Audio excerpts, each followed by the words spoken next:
বন্ধুরা, আজকে আমি আবার চলে এসেছি মন্দিরা লাইফস্টাইলে একটি রান্না নিয়ে, একটু ভিন্ন স্বাদের রান্না নিয়ে, মাছের ডিম দিয়ে।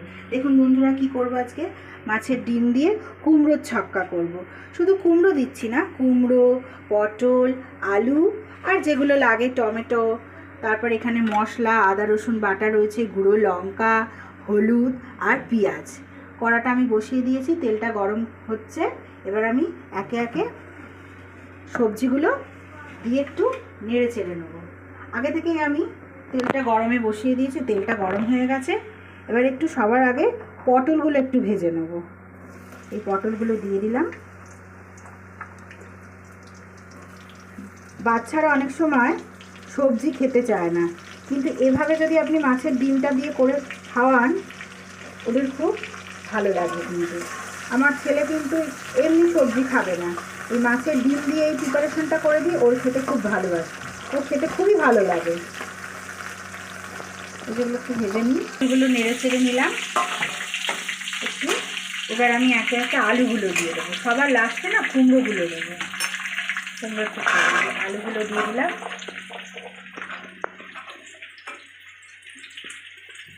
এবার আলুগুলো দিয়ে একটু নাড়াচাড়া করে নেব। এই রান্নাটা খেতে খুব ভালো লাগে। এবার আমি কুমড়োগুলো দিয়ে দেবো। টমেটো দিয়ে দিলাম।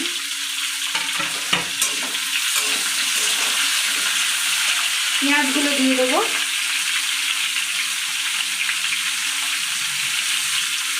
একটু বেশি করে পেঁয়াজ দিয়েছি,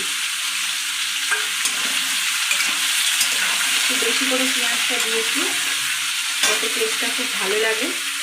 মাছের ডিমের আঁশটানি গন্ধটা যাতে না লাগে।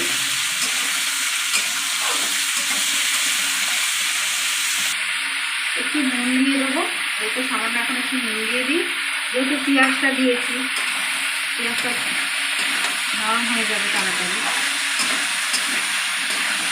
একটু আবার নেড়ে ফেলে নেব।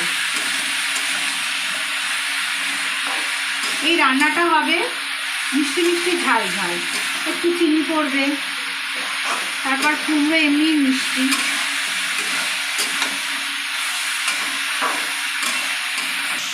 এবার আমি একে একে মশলাগুলো এর মধ্যে দিয়ে দেবো। আদা রসুন, গুঁড়ো লঙ্কা, হলুদ, সব একে একে মশলাগুলো দিয়ে দেবো।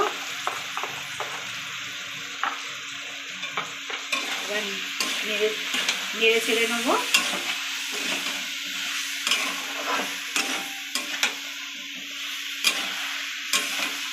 এবার আমি ডিমগুলো দেখুন দিয়ে দেবো। ডিমগুলো ভালো করে হাতে করে একটু মেখে নিয়েছিলাম। এই যে মাছের ডিমগুলো দিয়ে দিলাম এর মধ্যে।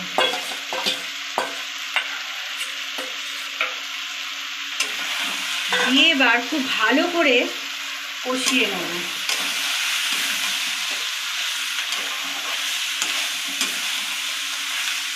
রান্নাটা কিন্তু খেতে খুব সুন্দর হয়।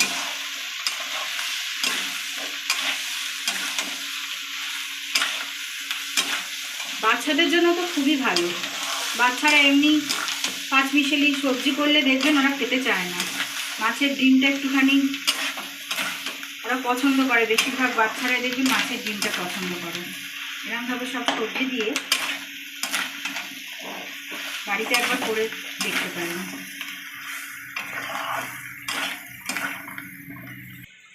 ভালো করে কষানো হয়ে গেছে। এবার আমি জল দিয়ে দেবো পরিমাণ মতো। খুব বেশি জল দেবো না, অল্প জল দেবো, কারণ পটল রয়েছে, কুমড়ো রয়েছে, এর থেকে একটা জল বেরোবে। আর এটা একটু মাখো মাখো হবে রান্নাটা, একদম শুকনো শুকনো মাখো মাখো হবে রান্নাটা। এবার একটু নুন দিয়ে দিই। আগেই নুন দিয়েছিলাম, তো একটু অল্প দিলাম। একটু মিষ্টি দিয়ে দেবো, 2 চামচ মিষ্টি দিলাম। কুমড়ো থেকে এমনি একটু একটা মিষ্টি বেরোয়, কুমড়ো এমনি একটু মিষ্টি মিষ্টি খেতে হয়। 2 চামচ মিষ্টি দিলাম। আর এই রান্নাটা একটু মিষ্টি মিষ্টি ঝাল ঝালই খেতে ভালো লাগে। সামান্য জল দেবো। এবার আমি সেদ্ধ হতে দেবো। এবার ঢাকা দিয়ে দিই। সেদ্ধ হওয়ার পর আমি আবার আসছি। এবার দেখি কতটা সেদ্ধ হলো।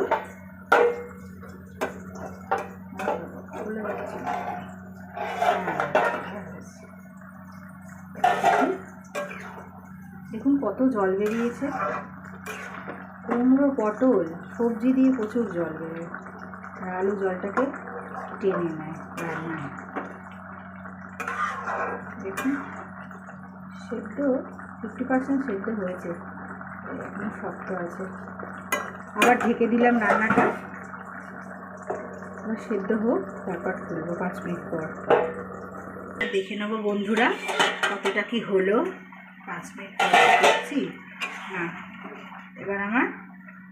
এবার আমি গ্যাসটাকে একটু জোরে দিয়ে এই যে রসা রসা ভাবটা একটু, মানে জল জল ভাবটা একটু মেরে নেবো, কারণ এটা মাখো মাখো হবে। গ্যাসের ফ্লেমটা জোরে দিয়ে দিয়েছি, দিয়ে তারপর বন্ধুরা আপনাদের দেখাচ্ছি। এবার দেখুন জলটা অনেকটা কমে এসছে। এবার আমার রান্নাটা পুরো কমপ্লিট। এই রান্নাটা এমনই ভাতের সাথেও ভালো লাগবে, আবার রাত্রে আপনারা রুটি দিয়ে খেয়ে একবার দেখবেন, খুব সুন্দর লাগবে। এই যে আমার রান্নাটা কমপ্লিট, আমি রান্নাটা এবার ঢেলে নেব। আমার কুমড়োর ছক্কা মাছের ডিম দিয়ে একদম রেডি। এই রেসিপিটা যদি আপনাদের ভালো লেগে থাকে তাহলে আমার চ্যানেলটাকে সাবস্ক্রাইব, লাইক, কমেন্ট অবশ্যই বন্ধুরা করবেন। ধন্যবাদ।